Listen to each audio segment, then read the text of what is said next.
लोगों ने इतनी सारी थियरीज दी ना ट्रेलर्स आने के बाद कि सबने मानो पीएचडी कर लिया उस स्ट्रेंजर थिंग पे, लेकिन पूरा का पूरा थियरी ही चेंज कर दिया। पूरा का पूरा लोगों का थियरी ही फेल है भाई।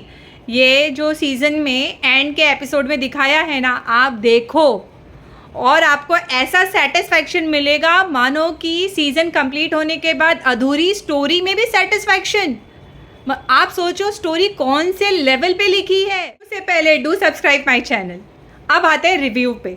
तो ये स्टोरी चालू होती है विलियम की बैक स्टोरी से, जहाँ वो किडनैप हो जाता है। मतलब स्टार्टिंग में दिखाया जाता है कि वो वुड के शैक में बैठा हुआ रहता है एंड उधर वो सोप कर रहा है, फिर डेमोगॉर्गन आता है एंड ऑल दिखाता है। I will give you only a tiny mini सा spoiler, but in the end कोई अपने अपने लेवल पे मिस्ट्री सॉल्व कर रहा है छोटे छोटे ग्रुप में। एक ग्रुप है जिधर 11 और हॉब है, एक ग्रुप है जो रॉबिन का है, एक ग्रुप है जो डस्टिन का है। तो ऐसे छोटे छोटे ग्रुप में सब लोग मिस्ट्री सॉल्व कर रहे हैं। वो मिस्ट्री सॉल्व करते वक्त there is drama, there is comedy, there is action, बहुत कुछ है। एक इमोशनल कनेक्ट है आपस में, वो सब बहुत अच्छे तरीके से पोर्ट्रे किया गया है कैरेक्टर। सारे एक्टर्स ने अपना कैरेक्टर बहुत अच्छे तरीके से किया है। In fact there is a scene where 70 I guess 60 to 70 बच्चे होते हैं जो एक जगह पे रखा जाता है। क्यों रखा जाता है I won't tell you, but रखा जाता है। वो 60 to 70 बच्चों का भी जो एक्टिंग है थोड़ी ही है, मतलब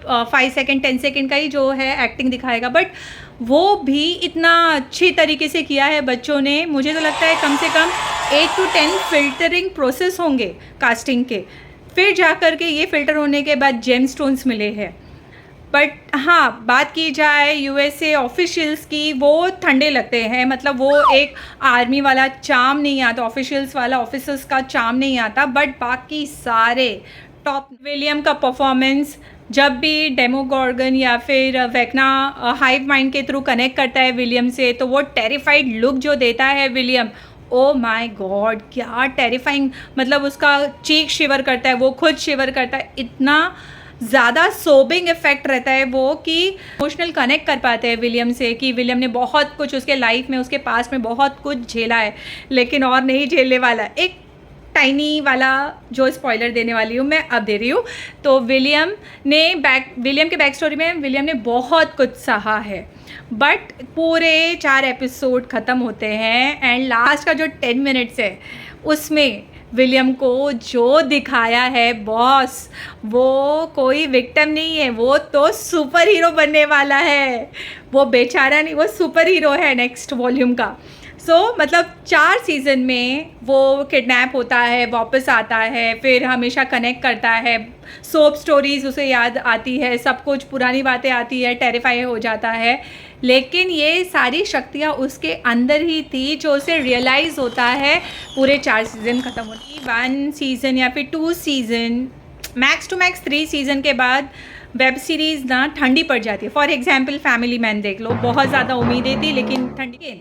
स्ट्रेंजर थिंग अपना लेवल हमेशा बढ़ाता ही रहता है और इस वक्त भी उसने बढ़ाया। देखो मे बी आपको थोड़ी बायस लगूँ मैं, बिकॉज मुझे स्ट्रेंजर थिंग, हैरी पॉटर ये बहुत ज़्यादा पसंद है। ये दोनों चीज़ है ना, ओ माई गॉड इट्स माई फेवरेट। ये नॉस्टैल्जिया से कनेक्ट करती है मुझको। तो रियली हो सकता है मैं बायसली इसको जज कर रही हूँ, लेकिन आप देखो आपको समझ में आएगा मैं बायसली क्यों जज कर रही हूँ। क्योंकि इसकी स्टोरी जो ये बनाते, जो राइटर्स लिखते हैं, वो टोटली अनप्रिडिक्टिव है। आप प्रिडिक्ट ही नहीं कर सकते कि कब क्या कैसे हो जाएगा, किसको वो पुराने सीज़न से ला करके ये सीज़न में डाल देंगे एंड किसको वो ज़िंदा कर देंगे। रियली हाईली इम्पॉसिबल है। शिकायतें हैं स्ट्रेंजर थिंग्स से।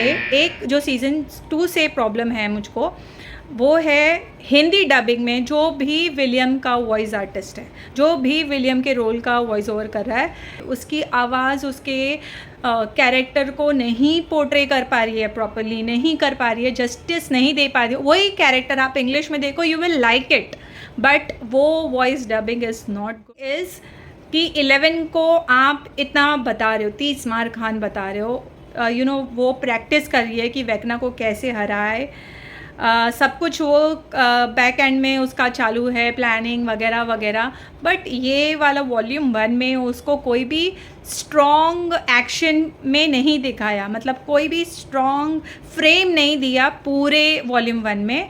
मे बी ये प्लॉट है जो वॉल्यूम 2 में दिखाएंगे, जिसमें 11 लड़ाई कर रही है, बट फ़िलहाल के लिए वॉल्यूम 1 में 11 को कोई भी स्ट्रॉन्ग फ्रेम में नहीं दिखाया। CGI हो, BGM हो, परफॉर्मेंस हो, स्टोरी हो, सब कुछ हाई स्टैंडर्ड सेट करता है।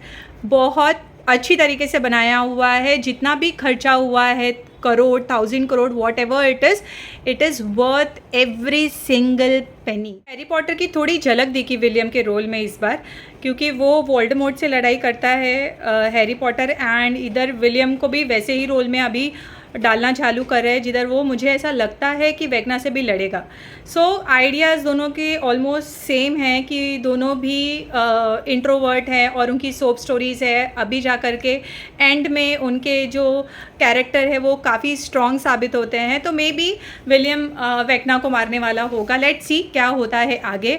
रही बात ओवरऑल रेटिंग की, तो CGI, BGM, कलर पैलेट या फिर कुछ भी हो, परफॉर्मेंस, स्टोरी, सब कुछ हाई स्टैंडर्ड सेट का। ऑल मैं 9.5 आउट ऑफ 10 दूंगी, क्योंकि 0.5 जो है वो विलियम का डबिंग मुझे पसंद नहीं है, एंड सेकंड थिंग एल का कैरेक्टर, 11 का कैरेक्टर जो है वो थोड़ा सा वीक दिखाया है। बट ऑब्वियसली मुझे ये प्लॉट सेट कर रहा है वॉल्यूम 2 के लिए, तो मे बी वॉल्यूम 2 में बहुत अच्छा हो 11 का कैरेक्टर। बट अभी के लिए 9.5 and 0.5 as I told you. उसके आपको कैसा लगा स्ट्रेंजर थिंग, मुझे कमेंट करके ज़रूर बताना। एंड ऑल्सो आपको सिमिलैरिटी दिखी क्या हैरी पॉटर के रोल में एंड विलियम के रोल में, वो भी लेट्स डिस्कस।